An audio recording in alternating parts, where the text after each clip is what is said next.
பசங்க மேட்ச்ல தோத்ததுனால என்னடா கையில இருந்த மேட்சை தோத்துட்டு வந்திருக்கீங்க? ஏன்டா நீ ஏதோ பாத்துக்கிறேன்னு சொன்ன, இதான் நீ பாத்துக்கிற லட்சணமா? சார், நான் வேலு கிட்ட அவ்வளவு தூரம் சொன்னேன். நான் லெஃப்ட் ஆர்ம் சீமர்ஸை நல்லா ஆடுவேன், எனக்கு ஸ்ட்ரைக் கொடுங்கன்னு சொன்னேன். ஆனா அவர் நின்னு ஸ்ட்ரகிள் பண்ணாலும் பண்ணுவாரா, ஆனா எனக்கு மட்டும் ஸ்ட்ரைக் கொடுக்க மாட்டாராம். ஹர்ஷத் கிட்ட கூட ரிட்டையர் கட்டு வாங்கிட்டு வெளியே போங்க, மாத்தேன் வந்தா கேமாவது மாறும்னு சொன்னேன். அவரும் கேட்கல. ஏன்னா எல்லாரையுமே அவங்களோட ஈகோ தடுக்குது. வேற ஒண்ணும் இல்ல சார், இன்செக்யூரிட்டி. அதான் ஒழுங்கா ஆடுற எங்களையும் ஆட விட மாட்டாங்கன்னு சொன்னதும் சீனியர்ஸ் எகிரிக்கிட்டு வந்து சண்டை போட ஆரம்பிக்கிறாங்க. ரங்கனும் போதும் நிறுத்துங்கடா, இந்த டோர்னமெண்ட் நமக்கு எவ்வளவு முக்கியம்னு உங்களுக்கு நல்லா தெரியும். நீங்க ரெண்டு பேரும் ஏன்டா மணி சொன்ன ஸ்ட்ராட்டஜியை ஃபாலோ பண்ணல? அதை ஃபாலோ பண்ணியிருந்தா வின் பண்ணிருக்கலாமா முடியாதான்னு கேட்க, அதுக்கு எதுவுமே சொல்லாம அமைதியா இருக்கானுங்க. ரங்கனும் கண்டிப்பா வின் பண்ணிருக்கலாம்னு, உங்களுக்கு இன்னைக்கு ஒரு நாள் டைம் தாரேன், அதுக்குள்ள உங்க பிரச்சனையை முடிச்சிட்டு வாங்க. அப்படி மட்டும் நாளைக்கு வரலன்னா எவனா இருந்தாலும் பெஞ்ச் பண்ணிடுவேன்னு சொல்லிட்டு போறான். இதனால மாத்தையனும், நான் ஒரு கேப்டனா தோத்துட்டேன்டா. நம்ம எதனால தெரியுமா வீக்கா இருக்கோம்? கண்டிப்பா அது ஆப்போனன்ட்ஸ்னால இல்ல, நமக்குள்ள இருக்க இந்த பிரச்சனைனால தான் நம்ம தோத்து போறோம். இந்த மேட்சை நம்ம ஜெயிக்கணும்னா நம்ம எல்லாருமே ஒன்னா இருக்கணும். இனிமேலும் உங்க ஈகோவை காட்டுனீங்கன்னா ஒரு கேப்டனா இனி அதை பார்த்துக்கிட்டு சும்மா இருக்க மாட்டேன்னு ரொம்ப கோவமா கிளம்புறான். இங்க சாப்பிடும்போது இன்னைக்கு நீ நல்லா விளாண்டேன்னு அணுவும் தங்கமும் மாறி மாறி புகழ்ந்து பேச, நீங்க ரெண்டு பேரும் மாறி மாறி வைக்கிற ஐஸை பார்த்தா எனக்கே ஜுரம் வந்துரும் போல இருக்கு. ஆனா ரெண்டு ஸ்டார் பிளேயர்ஸும் பேச்சப் ஆனதை நினைச்சா ரொம்ப சந்தோஷமா இருக்குன்னு சொல்றா. இருந்தாலும் இன்னும் டீம்ல மிட் ஓவர் போடுறதுக்கு தியோ இல்லைன்றதை நினைச்சு ரொம்பவே வருத்தப்படுறாங்க. அப்புறம் நைட்டு மாத்தையனும் பசங்க கிட்ட வந்து, சீனியர்ஸ் எல்லாம் உங்க மேல எதுக்கு கோவமா இருக்காங்கன்னு நினைக்கிறீங்கன்னு கேட்க, வேற எதுக்கு, பொறாம தான். சரி, நீங்க சீனியர்ஸ் ஆனதுக்கு அப்புறம் உங்களுக்குன்னு ஜூனியர்ஸ் வர்றாங்க, அவனுங்க உங்களோட இடத்த தட்டி தூக்கிட்டா உங்களுக்கு பொறாம வராது? இல்ல, அதெல்லாம் எங்களுக்கு கண்டிப்பா வராது. சொல்றது ஈஸி தான், ஆனா ரியாலிட்டியில அது உண்மை கிடையாது.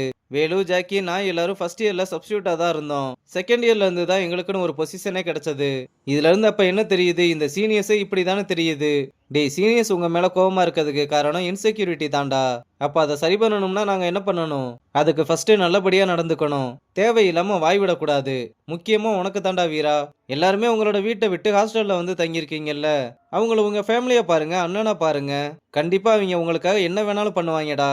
நான் சொன்னதை பத்தி கொஞ்சம் யோசிச்சு பாருங்கன்னு சொல்லிட்டு போறான். இங்க ரங்கனும் சீனியர்ஸ் கிட்ட பேசிக்கிட்டு இருக்கும்போது, எங்களை மாதிரியே உங்களுக்கும் ஜூனியர்ஸ் மேல இரிட்டேஷன் இருந்துச்சான்னு கேட்க, நான் ஃபைனல் இயர்ல இருக்கும்போது ஃபர்ஸ்ட் இயர்ல ஒரு பையன் ஜாயின் பண்ணான். அவன் ஆடுறத பார்த்து எல்லாருமே நெக்ஸ்ட் பிக் திங் அவன் தான் சொன்னாங்க.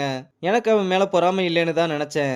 ஆனா எனக்கே தெரியாம நான் அவன் கூட போட்டி போட்டுக்கிட்டு இருந்திருக்கேன். சார், அந்த ஜூனியர் யாருன்னு நாங்க தெரிஞ்சுக்கலாமா?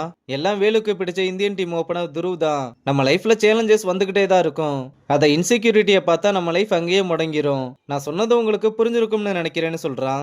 இங்க கேர்ள்ஸ் எல்லாரும் உட்காந்து பேசிக்கிட்டு இருக்கும்போது நம்ம பசங்க அங்க வர, அவனுங்களை பார்த்ததுமே ஆங்கர் அகாடமி டீம் பசங்க மேட்ச்ல தோத்ததுனால அவங்கள ஓவரா கலாய்க்க, மணி டென்ஷன் ஆகி அவங்கள போய் ஒருத்தனுக்கு அற விட்டதும் அவனுங்களும் அடிக்கிறதுக்கு ஸ்டெம்ப் எடுத்துட்டு வர, கரெக்டா வேலு, ஜாக்கி, ஹர்ஷத் எல்லாருமே அங்க வந்து ஆங்கர் அகாடமி பசங்களை அடிச்சு ஓட விடுறானுங்க.